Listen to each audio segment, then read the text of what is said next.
But the other big storyline this week, as we properly welcome in Robbie Thomson. If you don't know Robbie Thomson, if you're not familiar with his work, he is one of the A-League's commentators for Paramount Australia, and he also commentates the Matildas games. We'll be back behind the microphone on Friday and Monday for a 2-match series against South Korea. Robbie, welcome to the Dubcast. Thank you very much. Officially, I'm here now. Thank you. If you cannot hear him on A-League off air, that show does not exist. You no need to like it, no need to subscribe to it. Exactly. Exactly. It's a side project. It is. So the last time the Matildas and South Korea faced off was at the 2022 Women's Asian Cup, the quarterfinal, 1-0 till South Korea. We've talked about it in the last couple of weeks, Burke, but we tried not to, but context is important. But there's been a couple of big changes to the roster within this camp. Katrina Gorry is out as she picked up an ankle injury in her game against West Ham, or in a game for West Ham on the weekend, I should say, and has been replaced by Melbourne City's Leah Davidson. But Robbie, I'll come to you first on this. Perhaps the biggest news that dropped on Tuesday morning was that Sam Kerr is continuing her rehabilitation here in Australia with the Matildas. Great. I think that's great. I think it's important for her in her road back to recovery. She's such an important element in that team and has been. We saw her absence was felt during the Women's World Cup, but also her presence, I think, and the way she held herself despite the fact that she couldn't play was outstanding. The fact that she did play when probably she shouldn't have at the end of the tournament as well, and I wonder what could have been had she been fully fit.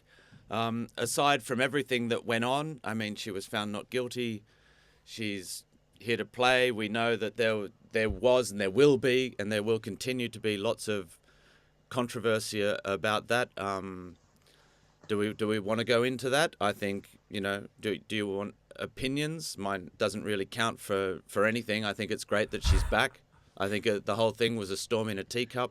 I think I've said worse things when I've been drunk, occasionally to the police. So look, I think it's just crazy. What a whole circus for nothing. And so I understand she's a role model. She has, she said herself that she would rather this event had not happened. I think we all agree that it was a stupid thing to say. But, it happens. We move on. Everyone's trying to put this behind them, including FA and the Matildas and Sam. Let's help her do that. She's also coming back from a very serious injury. So if this can be part of that, to get her back to playing her best, good. Can only be a positive thing. I'm a staunch supporter of Sam Kerr. I think she's awesome, and I think we need her on the team. So get her back. Can I just add for context against Korea Republic as well, or are we going to talk about that now the game's coming up? Well? I was just going to throw to Burke quickly here. Okay, sorry. So Burke, as part of Kerr's return to play program, she's joined the Matildas training camp for the March-April FIFA Women's International window. Granted leave by Chelsea FC, she will continue her rehabilitation under the supervision of the Matildas performance support team. Per the press release, this arrangement, developed in close collaboration between the FA and Chelsea, reflects a shared commitment to providing the best environment for Kerr's recovery and reintegration into the national team. While she may participate in selected training activities, she has not yet been cleared for competitive football, with a focus remaining on health, progression and long-term readiness. So I'm sure there might have been a few extra people, Burke, as we record on Tuesday, that would have turned up to the Matildas fan session at Leichhardt Oval hoping to get a glimpse of Kerr on kicking a ball around or something like that. But I think perhaps the most interesting part of what's gone on is that the FA have not ruled out that she will be eligible for the captaincy when she's ready to make a return as part of this release. Look, to be fair, she was given the captaincy by Ante Milicic, which was kept on by Tony Gustafsson. Obviously, there's still no permanent coach in place, so maybe the new coach might choose to go somewhere else. And this is all, as Robbie said, a storm in a teacup. But she's still eligible for leadership positions, and she might participate in training, which could only be a good thing, Burke. Yeah, mostly the first thing I thought of really when this was announced on Tuesday was that I was shocked that Chelsea agreed to this. I couldn't believe that they thought, yeah, we'll send her on a flight across the world and a flight back. Like that, I'm really glad. I'm really glad they signed off on it. I think it's really great. I have missed seeing Sam just out with the team, even if it's not football related. And I think the team have missed her too because she is such a talisman. And I cannot wait to possibly get blasted by the like three comments that we receive for being either too positive or too negative about this. I'm really looking forward to that. Um, but yeah, I think it's great. I think it's really good. I'm just like everyone else, eagerly awaiting her return, more so for Australia than for Chelsea. But that's just me. I'm sure there are plenty of people waiting for her to return for Chelsea. Yeah, yeah, I think it's great. I think it's going to be a much more positive thing for us to see her on the bench now, as opposed to the last time we sort of saw her on the bench for Australia, at least, because it was all very stressful um, at that point. But now it kind of feels like I think I said it last episode about seeing the light at the end of the tunnel. I'm seeing it again, and it is not a train this time. Still not a Yeah. train. Yes. No. Positive light, positive vibes, indeed. But as we mentioned, it is a two-game series against South Korea, or the Korea Republic, as they're known by FIFA and the AFC. And what Robbie will have to say behind the microphone on Friday night and Monday night. So 8 p.m. Friday night, that game will be on free to air and Paramount Plus. Monday 7:30 p.m. in Newcastle, that game is on Paramount Plus only. Robbie, I've talked to you in the past about the depth of research that you go into for this. What little tidbits and nuggets have you come up with in your research here as you prepare for these two games? Oh, that's a secret, Poletti. Um, no, well, I have been very busy. My research is starting now, so I've just been going through the very preliminaries of the Korean team earlier today, in between giving my daughter a driving lesson and cooking the dinner for my partner, who's bringing home a friend tonight to chat and have a little dinner party with us. So I have been quite busy. I will get into that over the next few days. I still have a few days up my sleeve, but yeah, it will be searching as much as I can. I see there are a few new faces in the Korea Republic lineup. They've changed coach since the last time I commentated them as well. I commentated them at the Women's World Cup and, of course, in the Asian Cup, which is where I was going to add that little bit of context. We may have lost 1-0 to that great goal from Ji So-yoon, but we should have had 3 penalties. We had so many chances. All that, I mean, we love a storm in a teacup and an overreaction. And everyone was pulling their hair out of that. And, results are important, but we would have won that game 95 times out of 100 if it was to be replayed. Korea Republic have not followed the rest of their country's expansion into globalization. I think they're no K-pop or K-drama or K-cinema just yet. The women, they are getting there. But they're still ranked below us. They still don't have the experience we have. Yes, they have some excellent players that are starting to play all over the world now. I've seen they have players in Italy, in Germany, in England. So look, they are going to be a tough challenge for the titbits. I'll have to keep digging a little bit more for those on their players, but I'm looking forward to it. And that's why you tune into the broadcast to hear all the little tidbits and nuggets and stats that Robbie pulls out. In terms of what you're expecting from the Matildas, Robbie, so the way I look at it, and particularly with Katrina Gorry injury, is the way I've seen these last few games that they've played. It's very much been Gorry and Kyra Cooney Cross dictate the midfield. They dictate the pace of play, how everything plays. But then when one of them's out, it reverts back to hoof it long and inshallah, essentially. There's no real cohesive structure to the way the side plays. I understand that, at the time of recording, we only found out this news this morning, but with Gurry being injured, what have you seen from the last, handful of times you've called the Matildas that could see perhaps a different game plan that isn't just hoof it long and hope for the best? Well, I think that's a tough question because the Matildas are in a tough spot at the moment with Tommy Samani as caretaker coach. Still, this may be his last window. We assume this will be his last window.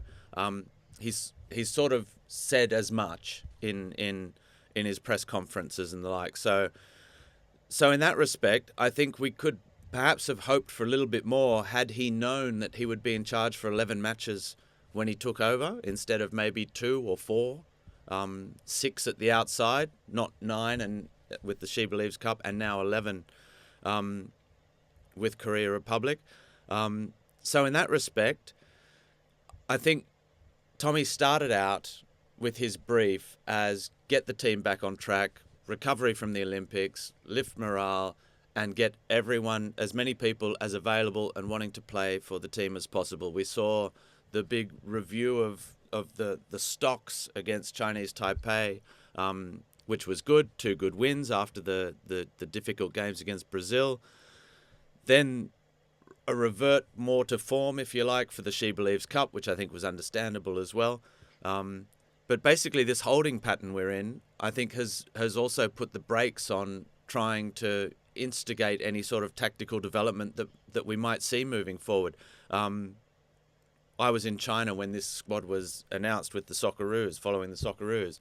And I was actually with Joey Lynch, whose first reaction was, where is the testing going on? Where are all the A-League players? Why aren't we using 2 friendlies against Korea Republic? That's not Tommy Samani's brief either. Yes, I'm sure he talks to the players, or, the staff talk to the players and check with Ellie Carpenter.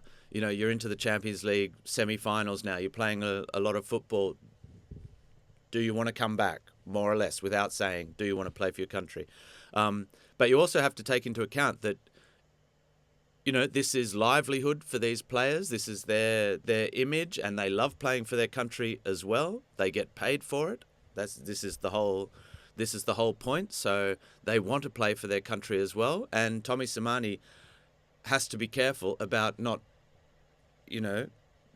causing any problems in this group and this collective of players, which is more than the 23 or the 26 or the 32, that he is going to pass on to he or she or they that take over the squad as of hopefully Argentina at the end of May and June. So to answer your question in a long-winded way, which is my style, as you've noticed, I would say I would like more from KCC in terms of dictating the tempo. You say she sets the tempo of games. I'd like to see that more from her. She will play. She will be the key player, whether it's with Claire Wheeler alongside her. Alana Kennedy's been playing in midfield in the States at the moment. Winona Heatley has played in midfield under Tommy Samani twice already. But she is the midfielder in that, the experienced young but senior midfielder in there. And having said that, I think she also needs more support from the players around her to put her foot on the ball, to be able to play with the fullbacks, to be able to play with the wide players, the number 10 role that can get her to help her dictate the tempo and not just turn the ball over. It's ingrained in our mentality that we're a transition side, that we try and play fast, aggressive, and it doesn't help when we want to play. Maybe we just need to accept that we're not that side. In that case, you have to be better at not conceding the 1-0 G goal in the quarterfinals of the Asian Cup in transition. So, yeah, that's what I envisage. I don't see a tactical revolution coming against Korea Republic. But it's interesting because we've had that discussion many times previously, particularly around the last window. But what Robbie said there around Joey Lynch's reaction, we had such a similar reaction last week here on the Dubcast where it was like, where's the testing? Where's the new players coming in? This is sort of like do we really need, the Ellie Carpenters coming back? Do we really need the Haley Razzos coming back? The Steph Catleys, just to sort of, give them a rest because they've been playing forever. Like they've basically been playing every 3 days for the last year, almost. And I don't know. I look at this and like I like the idea of Leah Davidson coming in, even if it is not for the reason that we want. Izzy Gomez is someone who's been thrown around as sort of like why has she missed out? But she's also just coming back from injury herself. So Burke, I guess with Gorry being out, same question I asked Robbie. I'll ask you, what are you expecting here from the Matildas? I think it's I want to say that it's going to be more of the same, unfortunately, because that does look like what we're getting based off of the squad that we've seen selected. I would, and considering Katrina Gorry is out, I do think we will get something happening different in the midfield, not because anyone wants to do that, but because they are going to have to do that. And I think, given what you're saying about the whole everyone's playing like every 3 days for the last year, I get worried that we're going to hit that point again that we did just before the World Cup when all the players were like, you know what? We need to take a break and we are just not coming in. You guys are going to have to sort something out. And then we get smacked, like just absolutely belted.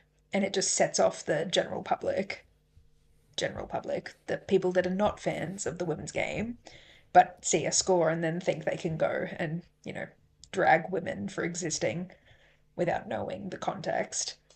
And I don't know if that's, I guess, one of the downsides of being located where we are geographically and having all of our players in Europe all the time, which isn't a bad thing. It's just something that I guess we need to contest, if that makes sense. We just kind of need to deal with that because Australia isn't moving anywhere anytime soon. Um, so yeah, I think we're at this point, especially considering caretaker coach still with Samani, which again, I have no complaints about. I think Tommy is great.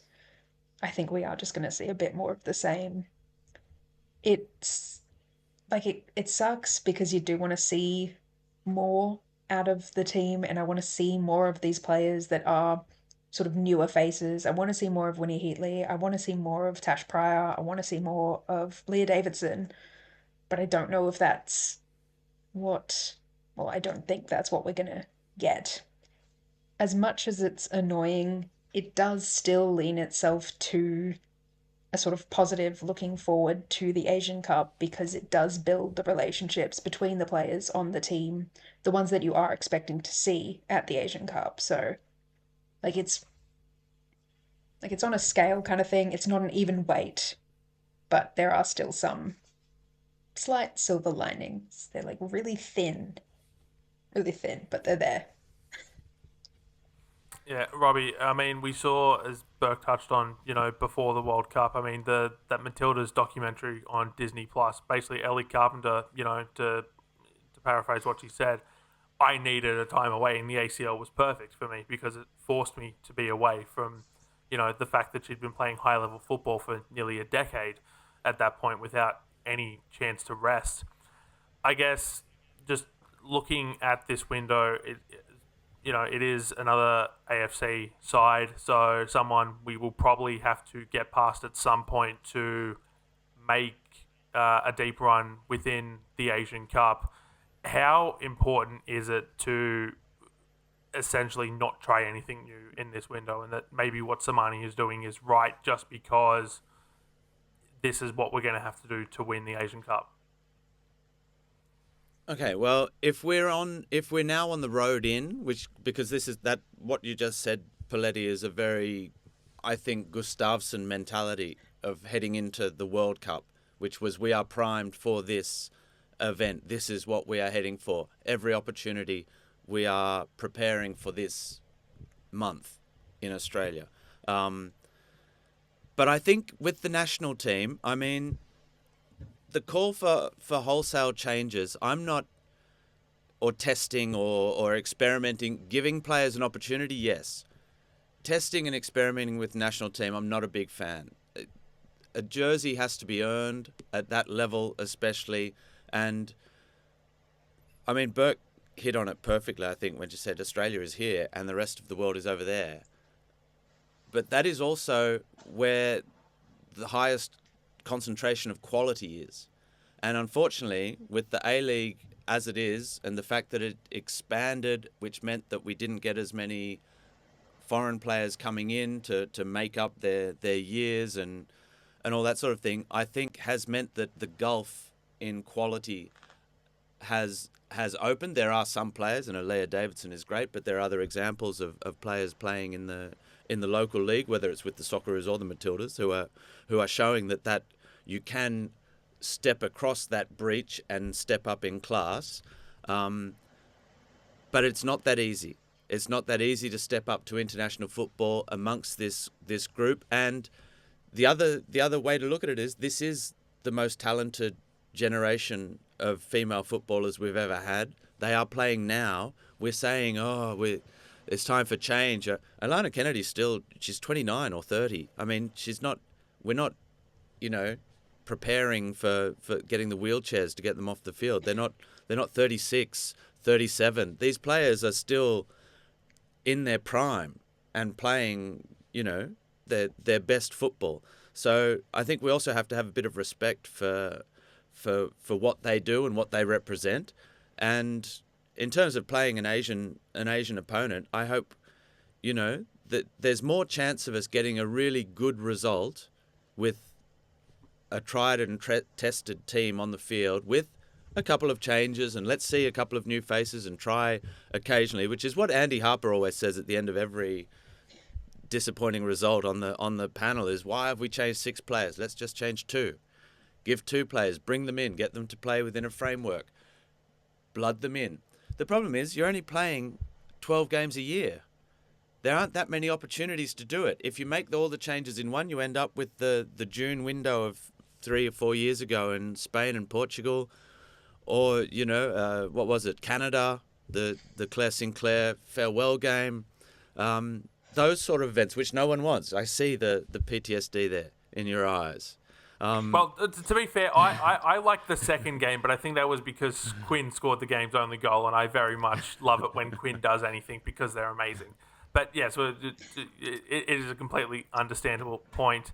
Did you have anything else you wanted to say, Robbie, as I cut you off unintentionally? All good. No? No, all good. Fantastic. Well, that will do for our little Matildas chat.